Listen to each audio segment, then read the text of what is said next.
여러 가지 인사말을 생각해봤는데요.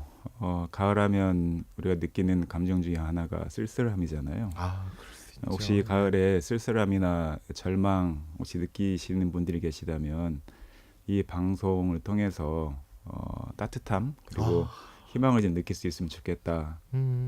그런 생각이 듭니다. 청취자분들께서 오늘 그러한 하루가 되시기를 부탁드립니다. 야, 네. 목사님이 저에게 먼저 따뜻함을 주시네요. 이거 창꽃을 통해서 따뜻함과 희망을 느낄 수 있는 그 방송. 아멘, 아멘. 목사님, 우리 제일 침례교회 어디에 위치해 있습니까? 주소는 광주광역시 북구 신안동 478의 18번지고요. 뭐 설명을 드리자면 전남대학교 정문 앞에 있는 예. 오래된 삼익 아파트가 음, 있는데 그 삼익 아파트 상가 2, 3층이 예. 저희 교회입니다. 제일 침례교회 처음 시작과 더불어 지금까지의 역사를 좀 소개해 주신다면. 80년도에 아까 말씀드렸던 삼익 상가에 네. 교회가 세워졌고요. 1980년 그 아픈 시기에. 1980년도. 네. 예. 그리고 현재 원로 목사님께서 82년도에 그 음, 교회 이름을 그대로 교명을 가지시고 음, 목회를 시작하셨습니다. 예. 2012년도까지 목회를 하셨고 제가 2013년도부터 야. 담임 목회 시작해서 올해 6년 차가 되고 있고요. 예.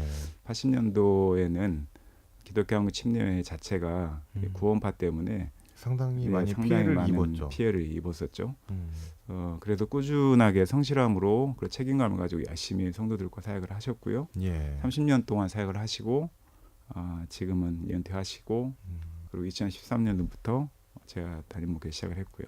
자, 교회 얘기 잠시 좀 더 나눠보도록 하고요. 목사님께서 처음 하나님을 만났을 때, 또 인격적으로 하나님을 만났을 때 꼽아주신다면요. 이 질문이 참 어려웠습니다. 저한테는. 음, 목사가 이런 질문에 참 어렵다는 대답이 되게 어색하실 텐데요. 조금 제가 어색합니다. 목회자 예. 집안이다 보니까 네. 아주 어릴 그냥 때부터 모태신앙으로. 주로 이제 모태신앙으로 이야기하는데 뭐 교회, 예배, 뭐 하나님, 예수님, 성경 이런 용어들이 매우 익숙하고 네. 또 예배라고 하는 환경에서 워낙 잘 자라다 보니까 제가 사실은 대학 신학 시절 때까지만 해도 예. 이 구원에 대해서 명확하게 이해하는 것이 좀 어려웠던 적이 있었습니다. 근데 사실은 말은 할 수가 있는데 제 속에서 이게 진심인지에 대한 그런 음, 확신들이 없어서 굉장히 많이 고민이 됐었었는데요. 하나님을 만났다 또 예수님 만났다라고 하는 것은 사실 제가 어릴 때부터 오랜 경험을 통해서 이미 항상 익숙했던 것 같고요. 예. 그리고 제가 대학 3학년 때 결정적인 어떤 계기들이 있었죠. 두 가지가 음, 있었는데 간단하게 말씀드리자면 하나는 제 후배가 목회자 자녀인 것을 굉장히 부러워하면서 예. 저에게 형은 선골이어서 좋다라고 하는 선골 기원을 한 출신의 적이 목사님. 있었어요. 당시 이제 목회 네. 현장에 나가는 일이 너무 어려웠는데 네. 그 후배가 보기에는 아버지 목사님이 침례교 목사님이시고 또 사역지를 구할 때 쉽게 구하는 제 모습을 보면서 형은 선골이어서 좋다는 이야기를 해서 제가 심각한 고민이 빠진 적이 있었고요. 그 당시 제가 후원하는 학생이 한 명이 있었어요. 여자 고등학교 학생이었는데 편부 밑에서 자라는 학생이었고 또 아버지가 아프셔서 좀 도움이 필요한 친구였었어요. 그런데 그 친구에게 어느 날 연락이 왔는데 아버지가 돌아가셨다라는 이야기를 듣고 찾아가게 됐죠. 그런데 찾아간 그곳에 장례를 하시는 장의사분이 와 예. 계셨고 예. 또 동사무소 직원이 와 계셨었어요. 음. 성인이 없어서 아이고. 예. 독지라고 할 수 없을 만큼 아주 작은 후원을 하고 있었는데 그 현장에 가서 제가 아주 여러 가지 경험을 하게 된 그런 경우였었어요. 지금도 그 얘기하니까 좀 그런데요. 그때 제가 처음으로 염이라는 걸 해봤습니다. 지금은 장례문화가 좋아서 장례식에서 모든 일을 모든 게 다 처리해주지만 되죠. 그 당시에는 워낙 어려운 가정이었고 하루 음. 그 집에서 장례를 지내고 다음날 화장을 하는 것을 이제 국가에서 도움을 주는 거였었는데 그때 장의사와 함께 염을 하면서 예. 처음으로 그 죽음에 대해서 아주 깊이 맞닥뜨렸던 그런 시간이었던 것 같아요. 그리고 그 이후에 집에 돌아오면서 참 많은 생각을 하게 됐는데 네. 죽음에 대한 생각, 제 존재에 대한 생각, 지금까지 쉽게 말하지 못했던 구원에 대한 여러 가지 삶에 대한 문제들을 고민하면서 기도하던 중에 22년 동안 나와 함께 하셨던 예수 그리스도를 그때 경험하게 된 거죠. 그때가 이제 신학대생 네, 신학생이었습니다. 였죠. 예. 신학생인데 그런 고민한다는 것 자체가 참 이상하게 들릴 수 있겠지만 저에게는 목회를 결심하게 된 계기도 되었고 또 구원에 대해서 아주 명확하게 예수 그리스도의 십자가의 사랑과 부활에 대한 확신 그리고 여러 가지 제 목회에 대한 어떤 기본적인 생각들을 갖게 된 첫 출발이었죠. 그때 예. 저를 찾아와 주신 예수 그리스도를 가장 인격적으로 좀 사치적으로 만났던 그때였던 것 같습니다. 그러면 그 전에는 그 신학생이었지만 내가 목회자의 길로 가야 되겠다 그런 생각은 뭐 이렇게 안 하신 거예요? 그냥 반반이었어요? 지금 PD를 하고 계시잖아요. 예. 제가 고등학교 때 하고 싶었던 제 꿈이 기자였었어요. 잘하셨을 것 같은데. 글쎄요. 근데 제가 뭐 네. 좀 이따 말씀드리겠지만 네. 제가 영국 유학 시절에 네. 신학을 하지 않고 아. 골스미스 칼리지라고 거기 미디어 네. 석사 과정을 좀 하다가 중간에 오게 됐어요. 비자 문제 때문에. 네. 근데 기자의 길이 제 길이 아니라고 생각이 되어지고 또 반은 등 떠밀려서 신학을 하기 시작을 했는데 신학교에서 공부하는 게 일반 신앙생활하는 것과는 많이 다르지 않습니까? 그렇죠. 그때부터 고민이 시작이 됐고 또 목회에 대해서도 심각하게 고민을 했고 신앙을 거의 버릴 뻔한 적도 있었죠. 그런 과정이 2, 3년 정도 걸치게 됐고요. 예. 말씀드린 것처럼 3학년 때 그런 이렇게. 경험들을 통해서 구원에 대한 또 예수님에 대한 다른 인식들을 갖기 시작을 했죠. 특히 목사님은 지금도 그랬지만 그때 하나님을 인격적으로 만나고 목회를 이제 내가 한번 해봐야 되겠다 이런 것도 이 사회적 약자를 보면서 네네. 그런 마음을 가지셨잖아요. 이런 섬김의 목회를 강조하고 계신 걸로 아는데 마땅히 또 우리 교회가 해야 할 일이기도 하고요. 목사님 생각 한번 여기서 말씀해 주신다면. 사실 저는 목회하기에는 너무 좋은 조건을 가지고 있습니다. 그렇죠. 일단 교단적으로도 아버지라고 하는 든든한 그런 백그라운드가 있고요. 그리고 아주 어릴 때부터 목회 현장에 자랐기 때문에 목회 현장에서 어떤 문제들을 처리하거나 그렇죠. 응대하는 게 몸에 매우 익숙해서 뭐 처음 목회하거나 개척하신 일대 목회자분들이 겪는 그런 어려움들이 저에게 많이 있지는 않습니다. 제가 가진 가장 큰 딜레마 중에 하나가 바로 설교에서 오는 진정성인데요. 실제로 저는 성도들의 삶을 깊이 이해하는 삶의 현장을 많이 경험해 보지를 못했어요. 예. 그런데 후배 목사가 와서 이야기를 나누는데 그 인생 자체가 아주 스펙타클하더라고요. 아주 어릴 때부터 그가 그런 삶들을 살아가면서 목회하게 된 계기들을 듣고 나는 이런 점이 참 부족해서 지금 일부러라도 의도적으로 그런 삶의 현장이나 그런 문제가 있는 곳에 직접 가서 보고 경험하려고 많이 한다라고 이야기를 해요. 그래도 사실 설교할 때 가끔은 공허함을 느끼거든요. 예. 성도들이 실제로 삶의 현장에서 경험하는 삶의 어려움들 아주 터프하잖아요. 그리고 목회자는 어디를 가든지 존중받고 그렇죠. 또 말에 권위가 있고 근데 저를 존중해 주는데 성도들은 삶의 현장은 그렇지 않거든요. 근데 정작 전 설교 시간에는 너무나 이상적이고 혹시 상처 주는 말을 하진 않을까. 성도에 이해 없는 뭐 진지함이나 진실함이 있을지 모르겠지만 마음이 서로 교감되지 않는 설교를 하지 않을까 하는 그런 공허함들이 되게 많이 있었는데 예. 그런 것들을 해결하고 또 극복하고자 하는 그런 하나의 방식으로 성경의 목회를 좀 더 깊이 고민하는 것 같고요. 또 사회적 약자에 대해서 깊이 관심을 가지고 그들에게 찾아가려고 하는 노력을 현재 하고 있고요. 계속 하려고 노력하고 있습니다. 그런데 아직은 제가 아직 경험하고 공감해야 될 부분들이 되게 많은 것 같아요. 사회적 약자를 배려하는 그 모습, 우리 성도들을 배려하는 그 모습은 분명 예수님을 닮아가려고 노력하는 삶을 살고 계시는 거잖아요. 네, 저희 교회가 갖고 있는 표 자체가 예. 예수의 마음을 품자라는 거예요. 빌립보서의 말씀을 가지고 네. 그런데 일단 목사인 제가 그 마음을 품지 않으면 성도들과 함께 공유할 수 없기 때문에 네. 저부터 많이 노력하려고 하고 있습니다. 목사님 또 그런 마음으로 살아가고 계시기 때문에 성도들도 그 마음을 닮아서 또 그 마음이 또 다른 이들에게 전해질 거 아닙니까? 예. 그럴 수 있으면 좋겠습니다. 아멘. 네. 자, 그런 우리 제1침례교회 구제와 봉사 선교 비전은 어떤 마인드 갖고 계십니까? 정책적으로 결정되어진 게 있고요. 제 개인적으로는 제가 먼저 할 수 있는 것들을 먼저 하려고 합니다. 예를 들자면 제가 축구를 좋아해서 매주마다 주일날 5시부터 4시 네. 5시부터 아프리카 친구들하고 같이 축구를 해요. 그래요? 네, 주로 거의 대부분 아프리카에서 온 친구들인데 어. 축구만 하는 게 아니라 제가 개인적으로 연락을 하면서 혹시 한국에 체류하면서 어려운 힘들거나 점. 어려운 점들 또 법률적으로 문제들이 생기면 저한테 전화하라고 이야기를 하고요. 경제적으로나 또 어떤 안 좋은 상황들이 생기면 중간에 대해서 제가 뭐 경제적인 도움을 많이 못 준다 할지라도 통역을 해주거나 그렇죠.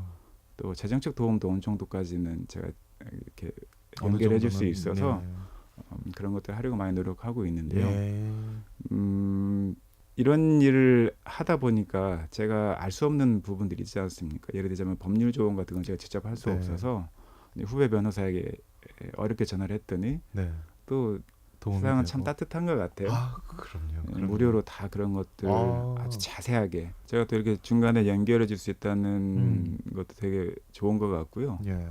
최근에는 예멘 난민은 아니었지만 네. 카메룬에서 온 청년 난민 문제 때문에 음. 한번 그 법률 조언을 받은 적이 있거든요. 예. 근데 결과적으로는 난민 지위를 인정받지는 못했어요. 아유, 예. 근데 그 일에 함께 해주었던 변호사 후배나 또 주변에 많은 분들을 보면서 참 따뜻한 사람들이 많다는 것을 이렇게 경험을 하게 됐죠. 그래서 지금은 저 혼자 무엇을 하거나 교회가 혼자서 무엇을 하기보다는 주변에 있는 많은 사람들과 함께 연대하고 연계해서 이들을 실천할 수 있으면 좋겠다는 생각을 가지고 예. 많이 접촉하고 있습니다. 응원하겠습니다. 자, 목사님 목회 가운데 뭐 항상 은혜겠지만 가장 그래도 은혜로웠던 일을 꼽아주신다면. 좀 말하기가 되게 조심스럽긴 한데요. 저희 원로 목사님이 저희 아버님 예. 되십니다. 소위 말하는 세습 목회 하고 있죠. 지금 솔직히 말해서 교회가 많이 부흥한 게 아니잖아요. 대형 교회 네, 모습이 그렇죠. 아니고. 대형 네. 교회도 대형 교회였든 작은 교회였든 일단은 출발하는 데 있어서 교회가 준 안정감은 제가 가진 가장 큰 혜택이죠. 제가 2년차 됐을 때 한림목회 2년차 됐을 때 네. 저희 교회에 등록한 가정이 있었어요. 네, 저희 교회 와서 4번 설교를 듣고 4번째 저하고 상담을 하는데 저한테 직접적으로 그 질문을 하시더라고요. 아버님이 원로 목사님이신데 목사님 세습하신 거 아니냐고. 그래서 굉장히 궁금했대요. 제 설교를 들으면 절대 그렇죠. 그렇게 하지 저도 않으실 것 그렇습니다, 같은데 지금. 예. 이어서 했다고 이야기를 하니까 그래서 그때 그 상황들을 잘 설명을 드렸어요. 그리고 만약에 지금 여기서 말씀드릴 수 없지만 혹시 그럼에도 불구하고 이해할 수 없거나 받아들일 수 없으시면 하지 않으셔도 된다고. 제가 해야 될 어느 정도의 분량이 있다고 생각해서 여기 있지만 혹시 불편해하시거나 또 교회 성도들께서 결과적으로는 저에 대해서 불편함을 느끼고 계신다고 하면 저와 저 아내는 언제든지 교회에 대한 사역을 다른 분에게 내려놓을 의향이 있다고 말씀드렸고요. 아이고, 예. 그리고 지금도 제가 저희 소속한 지방회 목사님들 만날 때 또 많은 선후배 목회자들 만날 때 제가 항상 빚진 마음을 가지고 있어요. 정말 힘들거든요. 목회 현장을 찾기도 힘들고 목회하기도 쉽지 않은데 제가 가진 많은 것들 때문에 혹시 상대적 박탈감을 느끼지 않을까 하는 생각들이 많아서 정말 고민이 많았죠. 그런데 현재까지 6년차까지 오게 됐고요. 예. 그리고 정말 가장 그럼에도 불구하고 저희가 목회하면서 가장 은혜로웠던 지점은 사실 작년까지는 제가 5년을 채우고 아내랑 교회를 떠날 생각을 갖고 있었어요. 예. 아내와 그 이야기를 정리하고 이제 어떻게 할지 고민하고 있는데 아이고, 예. 작년 마지막 사무 처리회 전에 저희 교회 운영위원회를 하는데 내년에 하게 될 정책을 이제 어느 정도 결정을 해야 되잖아요. 그래서 제가 5년 동안 했었던 힘써왔던 목회적인 정책들이 성도들과 같이 이렇게 흡수되지 않고 동화되지 않는 것 같아서 제가 이제 그 운영위원회에서 다시 과거의 방식으로 안정적으로 하는 게 어떻겠느냐라고 이야기를 할 때 한 장로님이 저를 보시면서 그런 얘기를 하시더라고요. 목사님이 지금까지 그렇게 얘기하지 않으셨는데 왜 이제서 그걸 바꾸시려고 하느냐. 제가 말했던 것과 실제로 하려는 것이 다르다는 이야기를 하시면서 그렇게 하지 마시라고 얘기를 하시는데 저는 망치로 뒤통수를 맞은 것 같았어요. 저는 공허한 메아리처럼 맨날 설교단상에서 변화를 이야기하고 목회에 대한 어떤 바른 신앙에 대한 이야기들이 했을 때 성도들이 안 듣는 줄 알았거든요. 그렇지 않더라고요. 성도들을 다시 보게 됐어요. 굉장히 큰 은혜를 받았고요. 성도들을 볼 때마다 지금도 너무나 감사하고 고마운 마음을 가지고 있습니다. 그 성도님 이 시간에 한번 자랑해 주세요. 그분뿐만 아니라 그러게요. 저에게 성도님들이 참 좋아요. 뭐 페이스북 통해서 보셨겠지만 제 설교뿐만 아니라 사실 논조가 매우 강하잖아요. 그렇죠.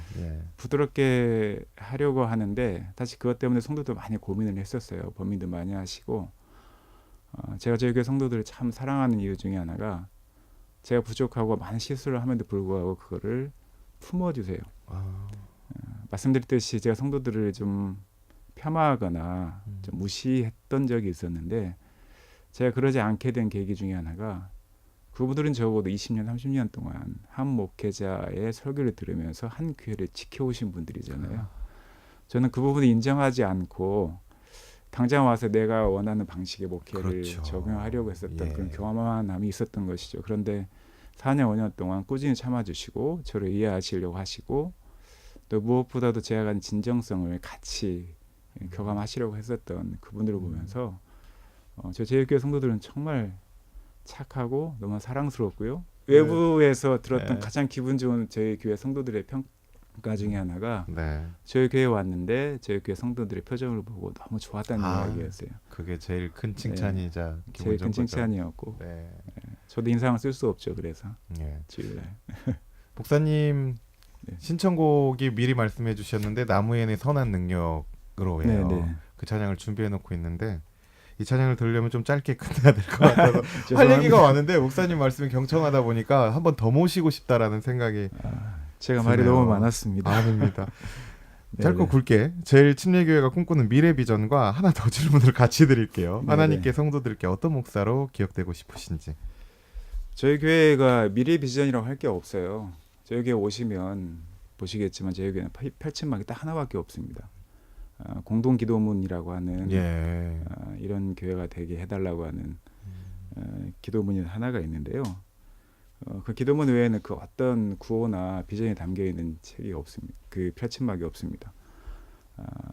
마태복음 22장에 있는 말씀처럼 하나님 사랑하는 것을 내 이웃 사랑으로 구체적으로 실현하는 교회, 그리스도인이 되는 것이 저희 교회가 가지고 있는 기본적인 목회 비전이고요. 이것만 한 게 어디 있겠습니까? 그리스도인이 돼가는 것. 또 어떤 목사로 기억될까라고 하는 질문에는 단순하게 대답하자면 어떤 목사로 기억되기보다는 좋은 그리스도인으로 기억됐으면 좋겠습니다. 그 이상은 없습니다.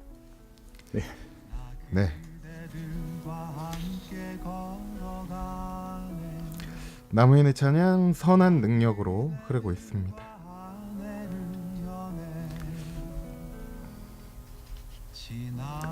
여러분 모두가 그리스도인으로 살아가는 우리 찬꽃 가족 모두가 되기를 소망합니다. 목사님 오늘 나와주셔서 감사드리고요. 정말 예수님을 마음으로 품는 교회, 그래서 주님 보시기에 칭찬받는 그런 교회 목사님 되셨으면 좋겠습니다. 오늘 말씀 고맙습니다. 네, 고맙습니다. 네, 제일 침례교회가 주님 기뻐하는 교회, 세상의 빛과 소금이 되는 교회로 더욱 도약하길 또 소망하길 기도합니다. 지금까지 부흥 우리 교회 우리 목사님, 오늘은 제일 침례교회를 섬기시는 진일교 목사님과 함께했습니다.